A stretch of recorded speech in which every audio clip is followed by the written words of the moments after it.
আসসালামু আলাইকুম সুপ্রিয় দর্শক, কেমন আছেন সবাই? আশা করছি সকলে ভালো আছেন। আজকের ভিডিওতে আমরা মালয়েশিয়ার কলিং ভিসার বর্তমানে এখন সর্বশেষ আপডেট কী আছে আমরা সে বিষয় নিয়ে কিছু কথা বলতে চাই। বর্তমানে আপনারা জানেন যে মালয়েশিয়ার কলিং ভিসা সম্পর্কে আমরা কিন্তু জানতে অতি ইচ্ছুক, কারণ এই দেশটির জন্য আমরা বিভিন্ন দেখাচ্ছে এজেন্সির কাছে কিন্তু ফাইল দিয়ে অনেকেই প্রতারিত হয়েছি। অলরেডি আমরা এই দেশটির জন্য অপেক্ষা করছি। 2024-এর কলিংয়ে যেতে পারিনি। আমরা অনেক কর্মী আছি বাংলাদেশে যারা নতুন করে আবারও কিন্তু ফাইল দিতে চাচ্ছি এই দেশটির জন্য, বা অলরেডি দিয়ে ফেলিয়ে রেখেছি, কিন্তু এখন পর্যন্ত হচ্ছে না। আসলে বর্তমান সর্বশেষ এখন আপডেট কী আছে দেখেন, এই বিষয় নিয়ে কিন্তু আমি প্রতিনিয়ত আপনাদের ভিডিও দিয়ে থাকি। বিভিন্ন তথ্য যতটুকু পাই, আমি যেখানে যা পাই সেগুলো কিন্তু আপনাদেরকে আমি জানিয়ে দেওয়ার চেষ্টা করি। সর্বশেষ আমাদের কাছে হাতে যে আপডেট আছে সেটা আজকে আমরা জানাবো।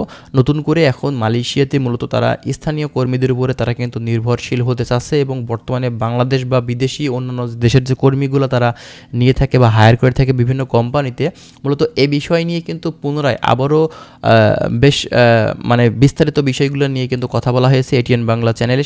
সেখানে কিন্তু আমরা দেখলাম এবং সেই বিষয়টা আপনাদেরকে দেখাবো। তাহলে বিস্তারিত বিষয় সম্পর্কে আপনারা বুঝতে পারবেন যে আসলে এই বাংলাদেশি কর্মী বা অন্যান্য কান্ট্রির যে আপনার ফরেনার কর্মী আছে তাদের সর্বশেষ পরিস্থিতি কী হতে চলেছে এবং তারা আসলে কি বলতে চাচ্ছে সেটাও কিন্তু আমরা বুঝতে পারবো। চলুন ভিডিওটি আপনার আগে দেখায় আপনাদের।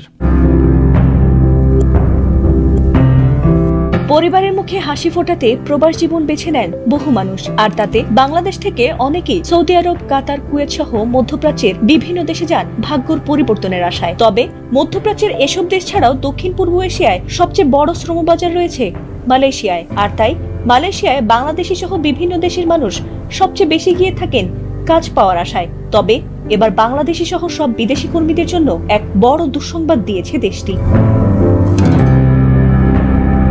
মালয়েশিয়া সরকার এবার থেকে বিদেশি কর্মীদের উপর নির্ভরতা কমিয়ে তাদের স্থানীয় কর্মীদের কর্মসংস্থান বাড়ানোর লক্ষ্যে এক কঠোর নীতি ঘোষণা করেছে, আর তার ফলে এবার থেকে দেশটিতে প্রবাসী শ্রমিকদের টিকে থাকা কঠিন হবে বলে মনে করে দুশ্চিন্তায় পড়েছেন অনেকেই। নতুন সেই নিয়মে বিদেশি কর্মীদের কাজের অনুমতির জন্য বেতন সীমা এমনভাবে বাড়ানো হয়েছে যা অনেক কোম্পানির পক্ষেই দেয়া কঠিন হবে, যার ফলে নিয়োগকর্তারা বিদেশি কর্মীদের পরিবর্তে স্থানীয়দেরই নিয়োগ দিতে বাধ্য হবেন, আর সেটি আগামী জুন মাস থেকেই কার্যকর হচ্ছে বলে জানিয়েছে দেশটির সরকার। নতুন এই নিয়মে মূলত তিনটি প্রধান ক্যাটাগরিতে ভাগ করা হয়েছে বিদেশি পেশাজীবীদের।